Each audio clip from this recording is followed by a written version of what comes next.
Hello, this is Terrence McNally. Welcome to Free Forum. I believe we need compelling visions of life after the current horror is over. So much carelessness, cruelty, and criminality in our faces every day. When we see news of children in the U.S., it's likely bad. Arrested, detained, deported, missing school because their families are afraid to let them out of the house, coming down with measles, dead or traumatized in a school shooting.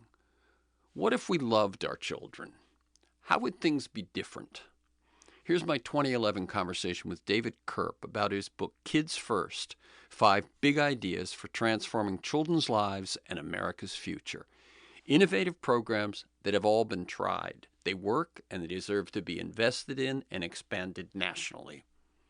On Free Forum, we explore the lives and the work and the ideas of individuals that I suspect have pieces of the puzzle of a world that just might work. We look at politics, economics, environment, science, health, culture, all based on the fact that I believe we can do better, and I want to find out how.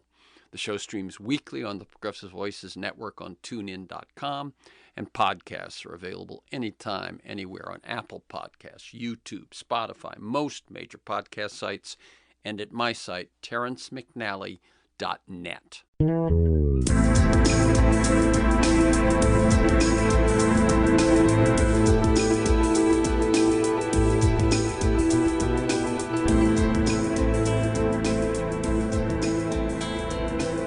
What is good enough for a child you love? What's good enough parenting? Good enough early education? Good enough health care? Good enough schools? Good enough support for college? Today's guest, David Kirp, envisions an effort to support and develop our nation's children based on a simple but powerful golden rule. Every child deserves what's good enough for a child you love.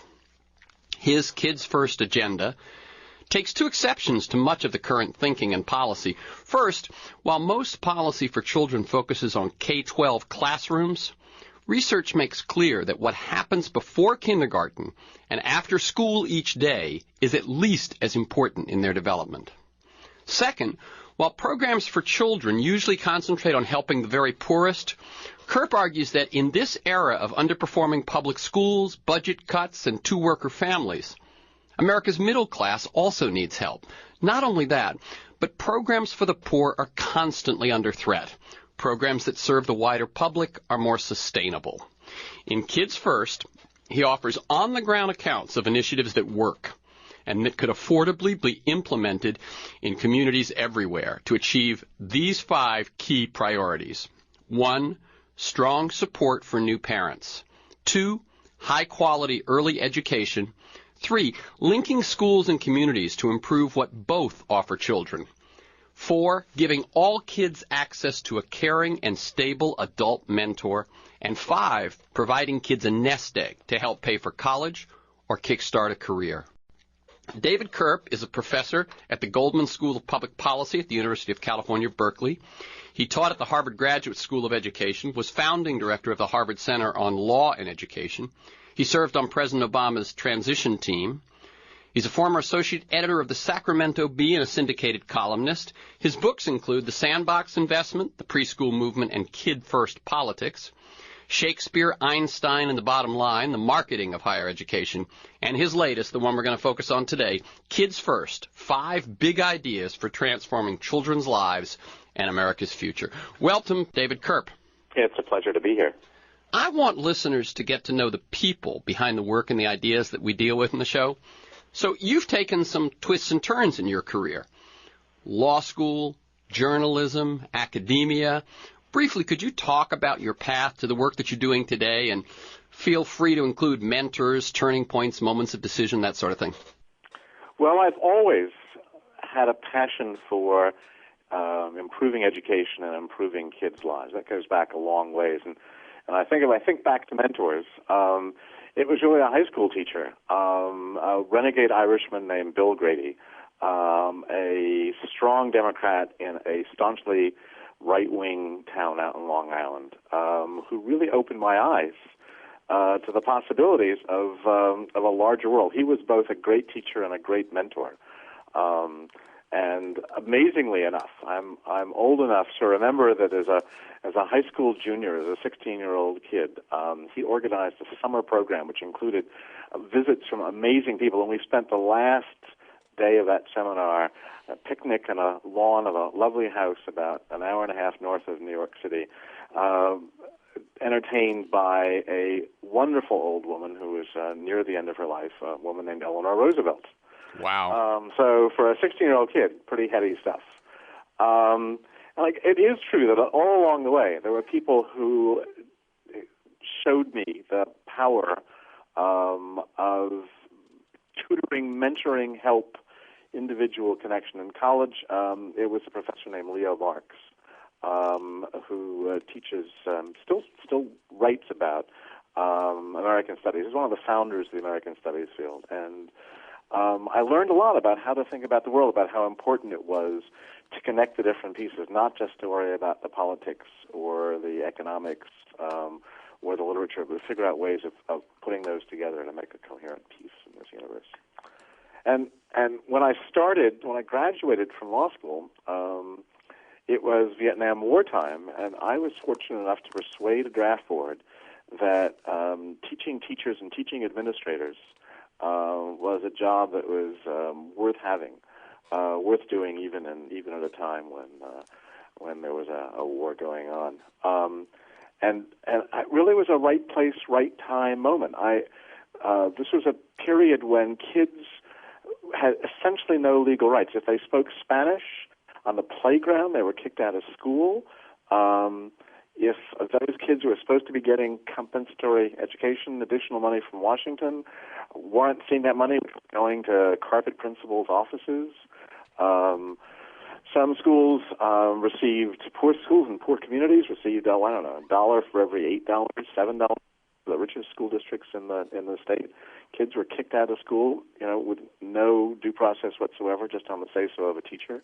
It was an amazing time, and I really, because of my interest in education and the fact that I was in law school, stumbled into that domain. Again, there was a mentor, someone who I guess still is a mentor in my life, who'd been in Washington, working for the Civil War, and with whom I had a kind of tutorial. I'd write and think and bring stuff to him, and out of that came a paper which was published by the Harvard Education Review, and so Center for Law and Education, a national center in pretty uncharted terrain. There was really nobody around in the field, and so this 24-year-old kid wound up with a budget of $2 million, which in today's money is probably about 4 or 5, and a staff of 10 lawyers. And we raised hell in very good ways and did really, really amazing work. I wound up at Berkeley at the time thinking that 3 years was what a career consisted of. I had no idea what I wanted to do with my life. I hadn't wanted to be a professor. Turned the interest in policy into a book that's still used in law schools. It's now in its 5th edition, in Education Policy and Law. And as you suggested, it sort of had a don't try this at home kids sort of career. Once the door closes. So that's meant thinking and writing and working on a whole array of social policy questions, AIDS and gender and community, development of community, but always coming back to kids, always with a passion for kids. Always been an involvement as myself, a mentor, an advisor, someone who really cares about teaching, really proud of the fact that I won the Distinguished Teaching Award at Berkeley. And everything that I've worked on has sort of emerged from happenstance. I was a dean for a year at the policy school, and that prompted me to sort of look at how different higher education had become, how much more market-driven it was. And then a walk on the beach and learning about some of the amazing aspects of preschool from a pediatrician got me down that road. I've been doing this now for 15 years, and any number of people, believe me, when I ask them about their path, what's remarkable is that so often it is those accidental moments, those things like, for instance, something you did because there was a war going on leads you in a certain direction. The notion, and I say this to young people, I hope young people listen to this, because the notion that you lay out a plan as a blueprint and follow it, and that's the way to success, that works for some people.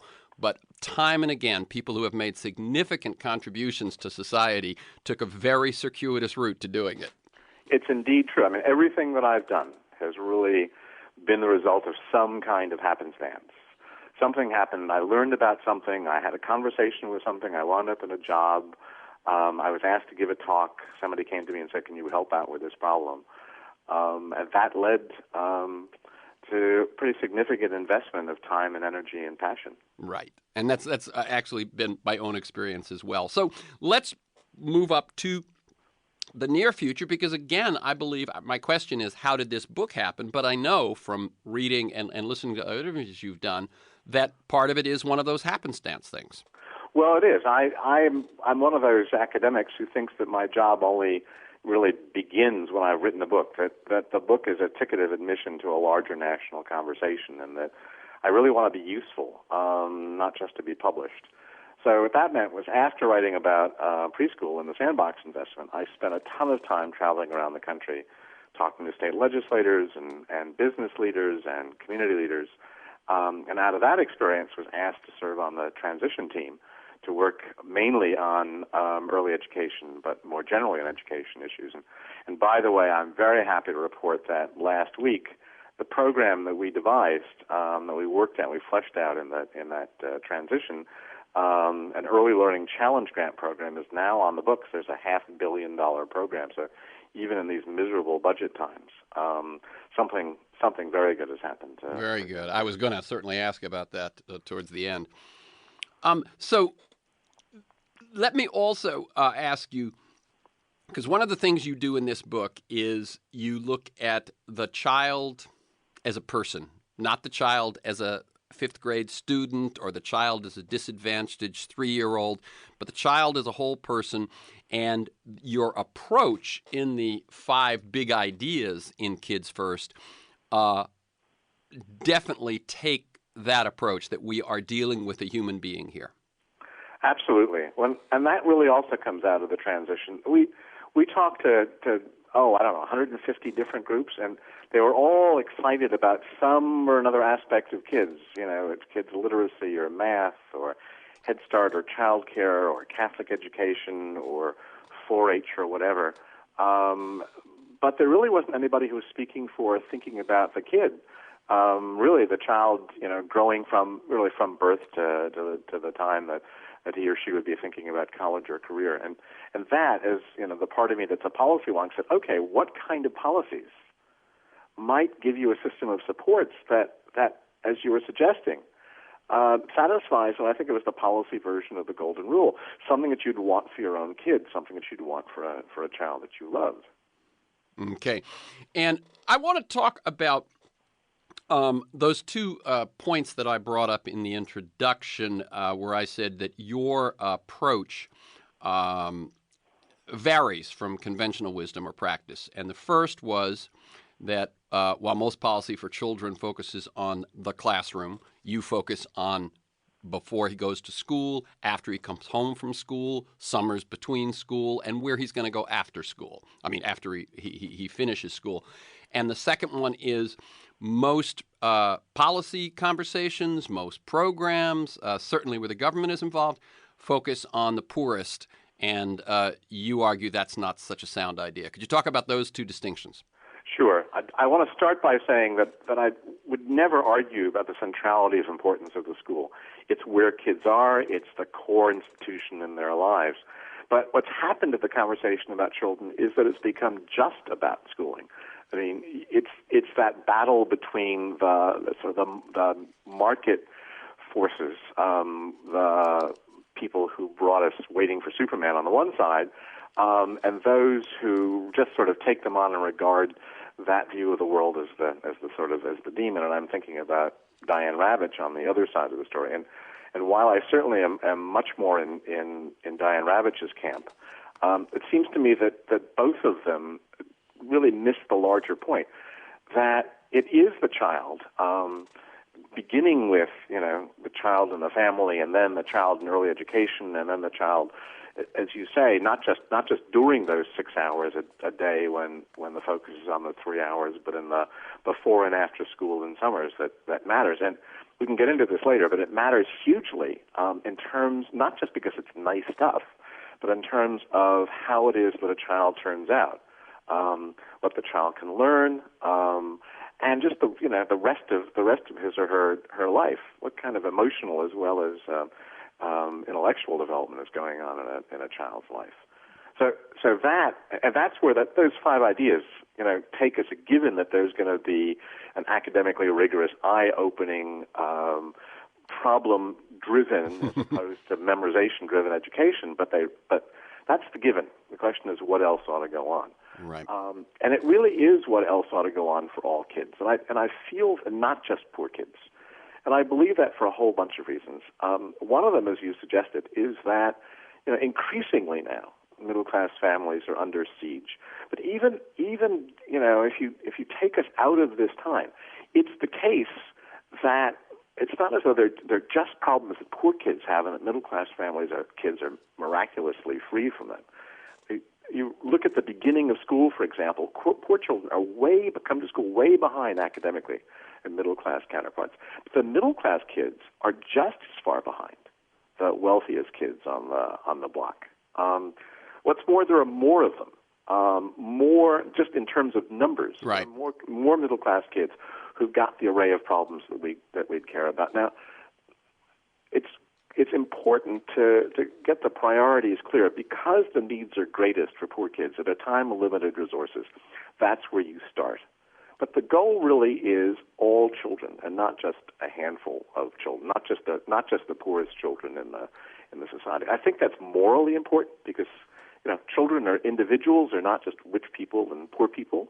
I think it's a measure of a good society that it pays attention to all of its citizens, even as it concentrates its concerns on the neediest. And as a practical political matter, if you focus on the poor, whether they're kids, as in the compensatory education programs, or whether it's grown-ups, as in programs like Medicare, you're going to get shortchanged every time. Let me see. Did you mean Medicaid?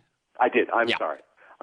Medicaid. Medicare and Social Security are the counterexamples. Exactly. When Republican Congressman Paul Ryan came up with his Medicare, destruction plan, that was to the Democrats the gift that would keep on giving and will keep on giving through the 2012 election. Whereas it's very hard to get people to pay any attention to the gutting of Medicaid. Exactly. That we've never, whether it's Head Start or the Elementary and Secondary Education Act, compensatory education dollars, there's never been enough because we, in quotes, are not willing to make generous contributions to them, in quotes. That's right. Whereas if it's us, if we see ourselves as in the same boat, everybody winds up being better off. Yeah. The poor even are better off because the citizenry is that much more generous in its support. Right. I mean, and if we go back to the origin of the public school, to go back, quite a ways in history, but the early stages of the conversation we're having now, that was something that was for everyone. Absolutely. It was the common school, what one of the leaders of that time, Horace Mann, called the balance wheel of the social machinery. And the hope is that you develop institutions good enough that all families would take advantage of them. Right, and this was much more the case when you and I were in school.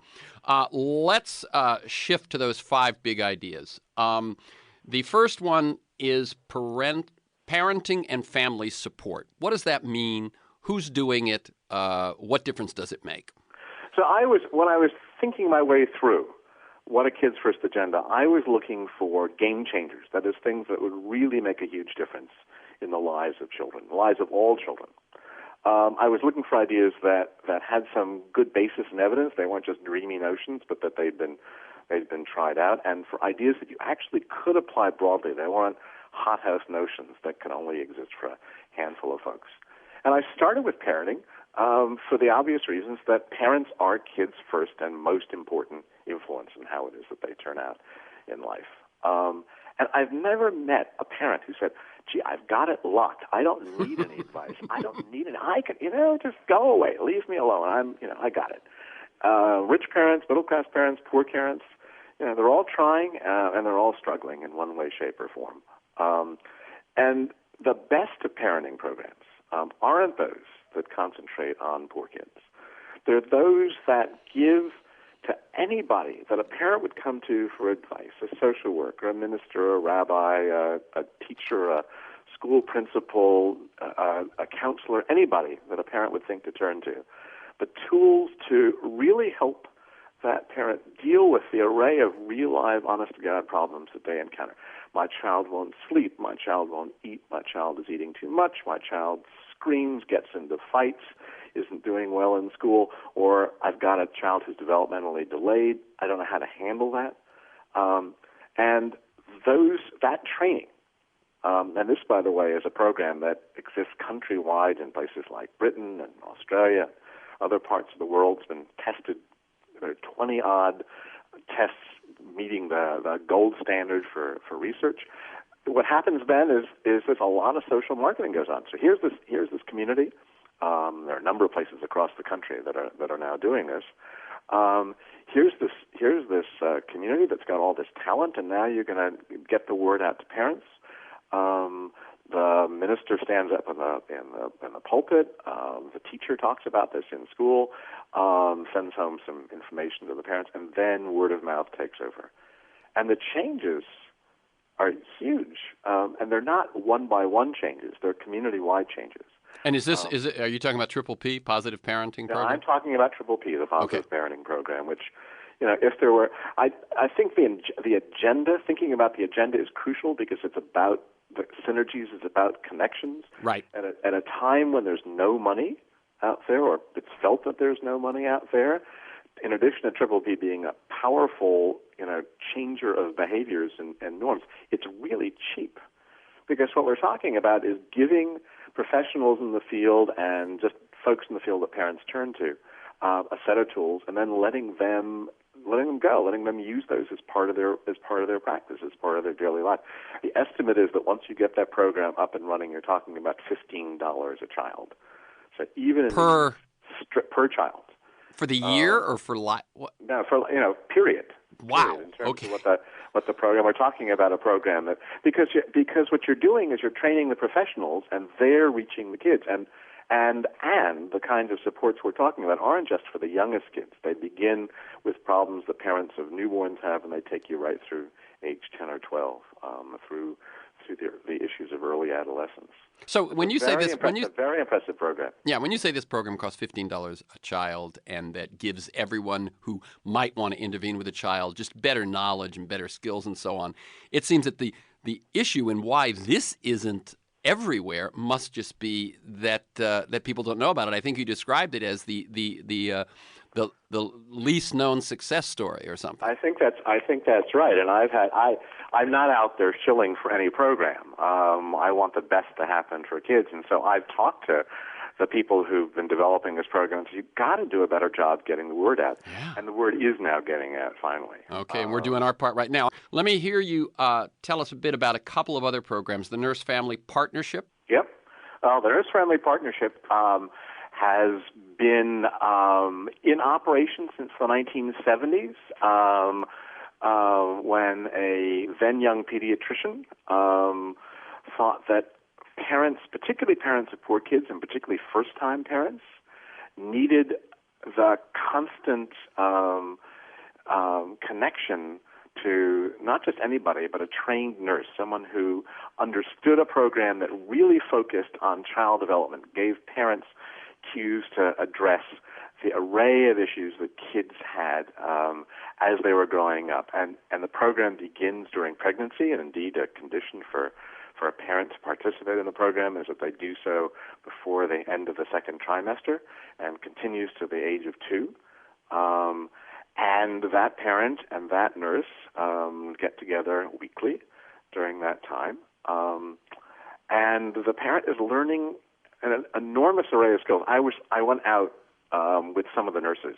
I mean, a lot of what I learned comes from actually being on the ground, talking Sure. to people, watching stuff happening. And again, if you think that you know a lot about parenting, just a lesson on how it is to pick up kids' facial cues, the cues that say there's going to be a meltdown unless it's just on the horizon. So here are ways that you can deal with it. Amazingly impressive, sophisticated stuff. And it makes a difference. It makes a difference in the long term. That program has also been well studied. The kids' lives are different, and the parents' lives are different. They're teen moms. They tend to be more likely to space out the kids over a longer period of time. They report that they're happier, they are healthier, their kids are certainly healthier, do better in school, are less likely to get in trouble with the law than similar kids who haven't had that experience. And so I think what I would love people to hear here is this is from pregnancy to the age of 2, and it makes a difference. The studies are longitudinal. The studies, I think, have taken kids through high school, if not beyond. And what you do then makes a huge difference. However, I want to add that what you make clear in this book is that you can't just front load everything. You can't just give kids help in the before school and hope that will pay off for everyone. That it really is this idea of staying with them throughout. But that's what are the Let me just stay with that for 1 second. Yeah. Because it's not as though this is not a world of triple P versus right. nurse-family partnership. The one fits very nicely into the other. It's a great tool to have, and those parents who are fortunate enough to participate in triple P get a great experience. But they are few in number necessarily. It's a very expensive program. It's an $8,000 to $10,000 a year program. And as you noted, it ends at age 2. And it's not as though childbearing ends at age 2. Hello, this is Terrence McNally. You're listening to my 2011 conversation with David Kirp about his book, Kids First, 5 Big Ideas for Transforming Children's Lives and America's Future. This stuff has all been tried, and it works. And it deserves to be invested in and expanded nationally. We're talking about kids, and the notion that underlies the book, underlies this conversation, is that no better investment can we make than to invest in our children. And the way that investment has shrunk over the last years is costing us big time and will only cost us more in the future. We'll get into that big picture, as I said, towards the end. Nurse-family partnership, what's the cost, relative cost of that, and how widely is it in practice? Well, depending upon where you are, what part of it, whether you're in a city or in a rural area, you're talking about $8,000 to $10,000 a year. Because it's a good chunk of a nurse's time, and nurses are highly paid, working closely with a family. So $8,000 to $10,000 per child, per family, per child per year. Wow. And that fact, and the fact that you're relying on nurses, limits its spread. Right. We have a nursing shortage in this country as well. We do. We do so indeed. The ambition of the people who run Nurse Family Partnership is to reach 400,000 or 500,000 parents a year. The ambition of a program like Triple P is to reach all families. Right. And with Nurse Family Partnership, currently mostly dependent on donations. It's a nonprofit? Mostly dependent on federal, state, and local funds. There actually are some funds earmarked.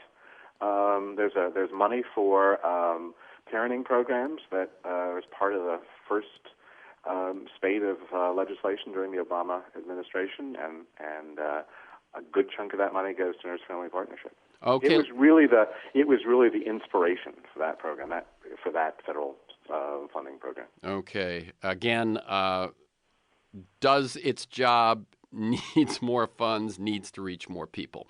The second of your big ideas is high-quality early education that helps transition young parents and children from home to school. A really crucial part of the story. I mean, I think by now most people have got it, that education doesn't begin when kids go to kindergarten, and then indeed so much has happened in their lives.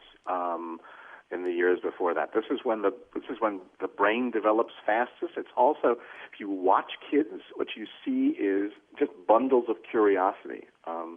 There's a notion of kids as empty vessels that you pour knowledge into.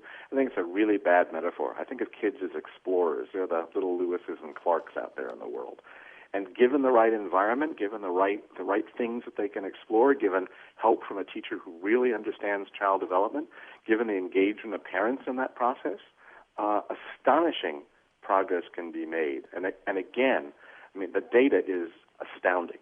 Long-term studies of really good early education show that as late as studies that take you to middle age show that by any metric you'd want, staying in school, graduating, going to college, getting a decent job, staying off welfare, staying out of prison, staying healthy, the kids who went to preschool just do astonishingly better. And if you want to translate that into the dollar terms that are so commonly used these days, you're talking about a return of $7 or $8 for every dollar invested. It's the kind of investment that Warren Buffett wishes he could find. Well, that gets to my point towards the end of the show, is that I think Mr. Buffett and his other billionaires should be looking at this one, since they're so interested in investment. Well, Buffett is actually. I mean, to his credit, yeah.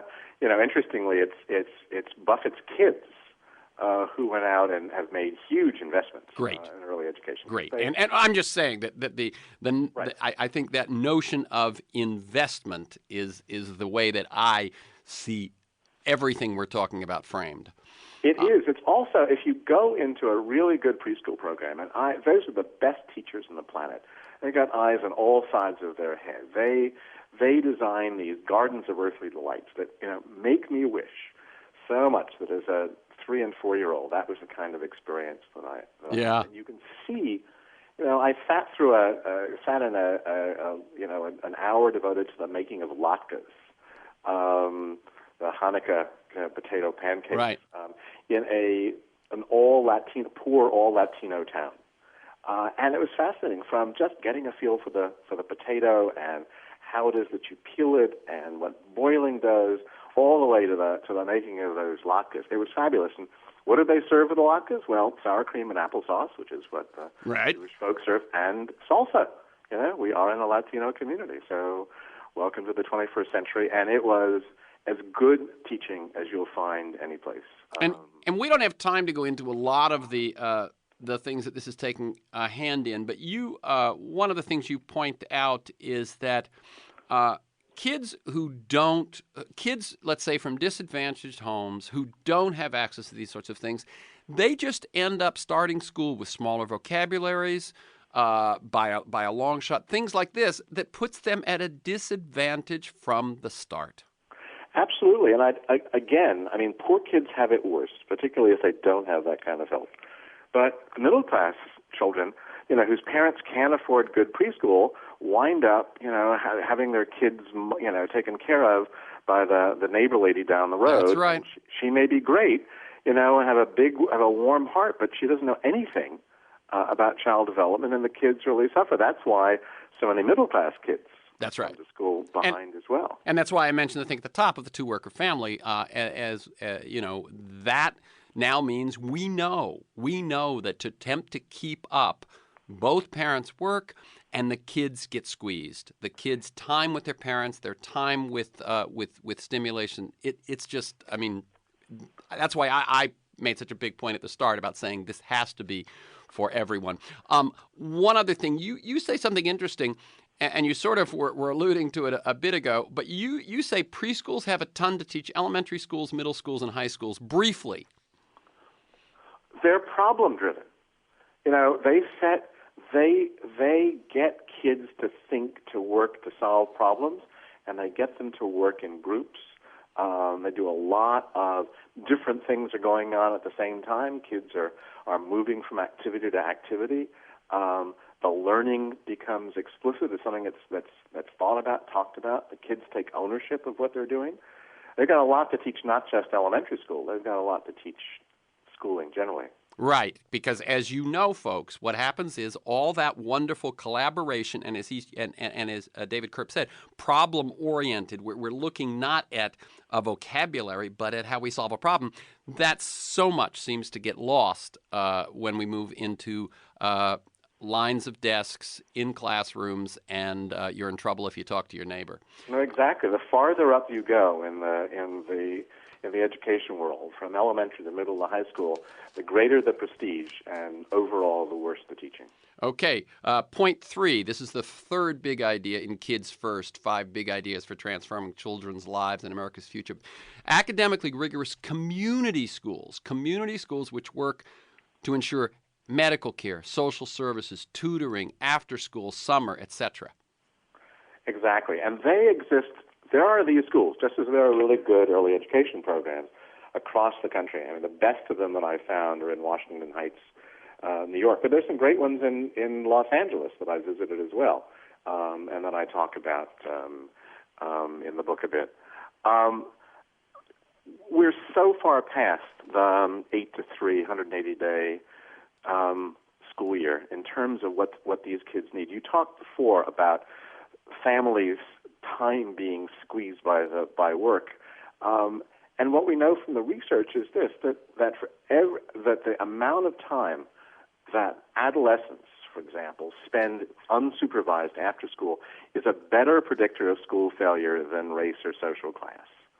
And if you can engage those kids in athletics and art and music and sports and academics, if you can make after-school programs exciting, you really do have a huge effect on their lives generally. The same, by the way, true of summer programs in a different way. Poor kids and middle-class kids do about the same during the course of the school year. The difference is in the summers. Here, middle and upper middle-class kids have opportunities that just aren't available to poor kids who are often out in the streets, and so they lose as compared to their middle-class. Yeah, I hope people can hear that during the school year they're working at the same level, and they fall behind in the summer. I would imagine one could almost say during the school day they're doing things, and certain kids fall behind every night. No, absolutely, and this is again why after-school programs are important things. It's why, you remember Bill Clinton's Midnight Basketball, for which he was derided. He was absolutely on the right idea. I mean, you want kids playing basketball, or you want them out there getting in trouble. Exactly. Let me. I even a quote from one of the folks who's very critical of these sorts of things. In a U.S. News and World Report column in the spring of 2009, Joel Klein, the tough love chancellor of New York City's public schools, mocked the favored solution du jour to reduce the handicap of being poor by establishing full-service health clinics at schools, expanding preschool programs, and offering after-school services, community schools. He said, no single impediment to closing the nation's shameful achievement gap looms larger than the culture of excuse. In other words, saying kids could use that stuff is an excuse for them not performing. Your response? Joel Klein, now the right-hand man for Rupert Murdoch, is the one person who I actually do go after in the book. I'm not a big believer in attacking folks. I'd rather look at the positive side of the coin. But that quote is just appalling. Let's just take the one thing we haven't talked about, which is getting health care. Right. So if you take, overall, about 30% of kids come to school with untreated dental problems. That costs $1.5 million school days a year. Kids just can't make it to school. About a third of the kids have uncorrected vision problems. And in inner cities, about 30% of the kids have untreated asthma. So if you just think about it, Joel Klein and anybody else who no excuse at school, if you just think about it, imagine yourself, you can't see the blackboard, you're in pain and you're having a hard time breathing. It's very hard to imagine how you get a kid to concentrate on critical thinking when they're in that condition. Not only that, but what I hear right as you describe that is, what is the impact on the rest of the class when that one child is in pain, can't breathe, can't see? What do you expect him to do, and then what's that going to do to the productivity and the efficiency of every single other person in that class? Right, and the teacher, who can't, it's impossible for any teacher just to focus on the 3 R's. I mean, the lives of the kids are there. So a lot of teachers' time has to be taken up in some way, shape, or form trying to help those kids. And the teacher doesn't have the equipment or the skills to help those kids. You've got to have those health clinics that are out there serving neighborhoods in the schools. It's a wonderful thing. And David Kirp, what I was going to say, what are some of the results of schools that do involve health clinics? Well, just think of yourself as a parent, a mom or dad who's working on a job. If your child has a dental problem or needs glasses or whatever, you got to take a day off to go to the doctor, to go to the dentist, and that's hard to do. You put the clinic in the school, the family's life, not just the kid's life, but the family's life is going to be a lot easier, a lot better, and the service is going to be a lot more effective. And the same is true for dealing with the kids' emotional problems.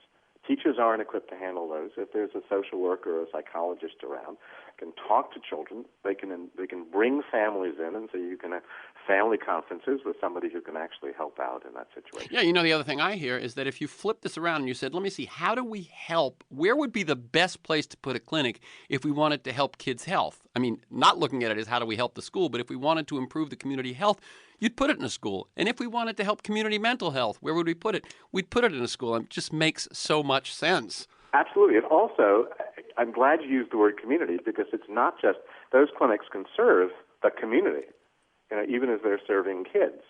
So, and there isn't a place in the country. School is the one thing is going to be found, and it can be a lot friendlier place than the doctor's offices in the health clinic. It can be a lot more inviting for lots of people. You bring families into the school, and you strengthen the connection. You strengthen the community. I was going to say, I remember in the early 90s meeting Bill Milliken, who'd started Cities and Schools, which I notice has changed its name now to Communities and Schools, which I guess just means they've spread to rural areas. But that whole notion of, as you said, the school is the thing that is in every community. So why not make it a place where the whole community, you've paid for the real estate, you've paid the utilities, you got the parking lot. Why not make it a place where there's health clinics, there's parent education, there's enrichment programs, etc.? Communities and Schools is a great program, and it's worth noting that the person who brought more community schools to his city than anybody else was Arne Duncan when he was the superintendent in Chicago. And I can only hope that, and he understood all the points that we're making. I only hope that he can go back to that message. In the coming years, as we're talking about changing the underlying No Child Left Behind legislation, that the community doesn't get left out of that. That's right. Yeah, it should be no community left behind. David Kirp, in your book Kids First, let's talk about number 4 big idea: access to caring and stable adult mentors. When I talked to people who work with kids, and I said, what's the most important thing you could do for a child? The phrase caring and stable adult came out so often that I thought, God, this has got to be a talking point that some version of Karl Rove has produced. But no, you just as you asked, when you were inviting me to blather on about my own background, you asked about mentors, and I started thinking about those people and how important they are. And I expect if your listeners now sort of think back over their own lives and why they are where they are, the same thing will be true. Having a champion, a mentor in your life, someone who you can turn to, someone who can show you alternative futures, someone who isn't a parent, but is someone who is supporting parents, is another adult in the lives of adolescents who just report that they crave that kind of assistance and attention. That person can make all the difference in the world, particularly for adolescents, for whom we don't know a lot of programs that really work well for them. We do know that mentoring, championing really does matter. And the most famous of those programs, and still perhaps the best, is Big Brothers Big Sisters. Another is 4-H, which provides a different kind of mentoring. Also a big and demonstrably effective program. And Experience Corps is a feeder to this? Experience Corps is a different kind of mentoring. Experience Corps brings seniors the really untapped resource in this area. Remember, right. I talked about how do you expand programs. 10,000 people every day are becoming 60. That's the end of the baby boomers. And those folks, when you ask them, say, we want to give back, and we want to give back to kids. So there really is an untapped group of people, and Experience Corps begins to tap those folks. They work in the schools from kindergarten through 3rd grade, helping children who've got reading problems and, of course, helping them in a whole bunch of other ways and forging the kind of connections that those children may very well not have. And again, here the measure of success is how well are these kids doing in reading, and the gains are enormous. And we know how important it is that children read by third grade. I mean, that really is one of the primary markers for success in school. If you can't read by third grade, you are 8 times more likely to drop out of school. So what they are doing and what the seniors are doing is hugely important. Okay, and then I want to mention and recommend a book. Earlier this week, I saw John Prendergast speak at in town here in L.A. He has a book called Unlikely Brothers. Do you know about this book, David? I don't. Well, John is a human rights activist who's been active in Africa for many years. He started Enough, that project. But he also has a story about children that he has mentored through Big Brothers Big Sisters, and John is kind of a force of nature. He's just full of the most amazing, sort of love and authenticity on stage that you can imagine. But the book really tells a story of someone who. What happened in that case, I will just go through it quickly, is that there was a period where he was in Africa so much of the time that he no longer could provide the mentoring. The primary child he was mentoring got mixed up in drugs, got mixed up in crime, spent time in jail. Then they came back together. Both of them now are adults. Both of them are living well, and they co-wrote the book. So Unlikely Brothers by John Prendergast and Michael Maddox. That's fantastic. Yeah. And I briefly want to mention Friends of the Children, which I know a lot about. Friends of the Children is a program where they pick kids at risk but with potential in kindergarten or first grade. They match them with a paid professional who will spend 4 hours a week, 52 weeks a year until they graduate high school. It costs about $100,000 from the time that kid is in first grade to when they graduate per child, but the payoff is amazing. It's a total game changer. Because Friends of the Children is cherry picking in reverse. It's picking the kids who everybody can see are most likely to have trouble later on if they don't get help. And as you say, it's a really intensive relationship with a professional who's trained to work with kids. And it's not as though one person stays with them for 12 years, although that may happen, but it's that there is somebody, right, an adult in their lives in an intense way for that period of time. These are kids, they come from families where typically dad is in prison. Nobody has graduated from high school in the family. They're just, mom was, they had teen moms, and these kids are overwhelmingly graduating from high school. They're staying out of trouble with the law. They're not getting pregnant. They're the wastebasketed kids who are going to make it in this generation. And again, if you do that cost accounting that we were talking about earlier, the benefits are calculated at 3 or 4 times the cost. I have one statistic here that said the Oregon Harvard Business School Association found the societal benefits derived from greater educational achievement and lower rates of incarceration and teen motherhood 6 to 1. 6 to 1. And that's a study of Portland, and there are other studies coming out from New York and other programs across the country. The shame is that because it's so expensive and because it takes a long time, it's been hard for that program to raise funds. That's right. Yeah. I mean, people look at where they're going to put. So, yeah. But, I mean, the benefits are phenomenal. I mean, just the thing you said, 60% of the students in Friends of the Children have at least one parent who's been incarcerated. 92% of them have escaped the juvenile justice system. 61% of the girls in the program are born to unwed teenage mothers. Only 2% became teen mothers themselves. David Kirp, we're talking about your book, Kids First, 5 Big Ideas for Transforming Children's Lives and America's Future. The 5th idea, providing children with a nest egg to help pay for college or start a career. Because this one may sound so outlandish to people, start off by telling people that they've done it in other countries and it works. Yeah, they did it. And it was universal policy in Britain for 10 years until the Cameron government took office, and it did work. And what work means is this is not a handout program to families. For poor families, the program says, okay, if you contribute as much as $500 a year, we, the government, will chip in with another $500 a year. And poor families actually do this. That's what the British evidence shows, and that's what some of the American studies show. It's been an idea that's been on the agenda in Washington for a long time. And interestingly, it gets a lot of conservative support as well as liberals think of it as an equal opportunity approach, and conservatives think it's a way of training future capitalists. That's right. They're both right. Exactly. Because I just want to make one more point about it. What's valuable is not only that it gives you a nest egg, it changes everybody's view of what the future could be like. Kids, if they had the kind of supports that we've been describing and that I talk about in Kids First, they get to high school. If they're poor kids, they look at college, they see the cost is, and they get sticker shock. You have this kind of a nest egg. It really helps you get over that, but it also makes families more attentive to kids' futures because they see that they've got futures, and it makes kids so much more money savvy.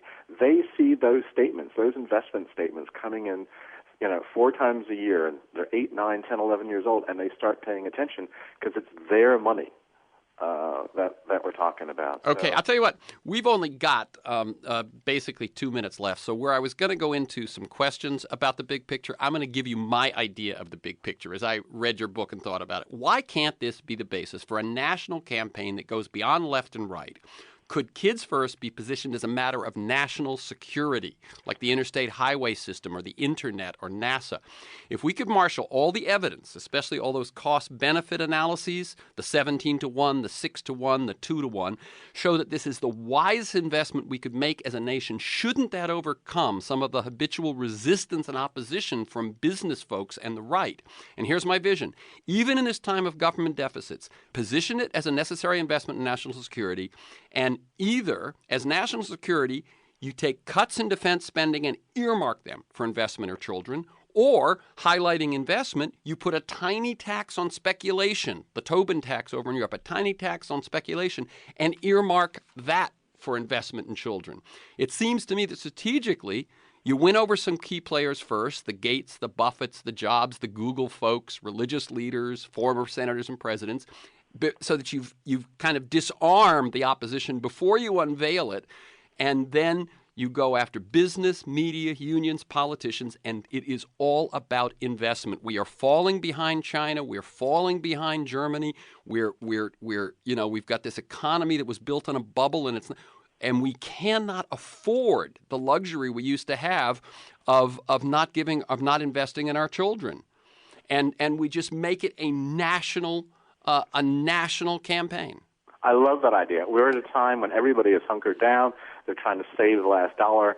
The reason for my writing the book was to get people to think big. You have really developed a strategy that would give teeth and operational structure to how it is that one gets big. And there is no better investment in our future. Whether you think of this as a moral proposition, we need to be good stewards for the next generation, or a straightforward economic proposition, we're going to fall behind if we don't do this.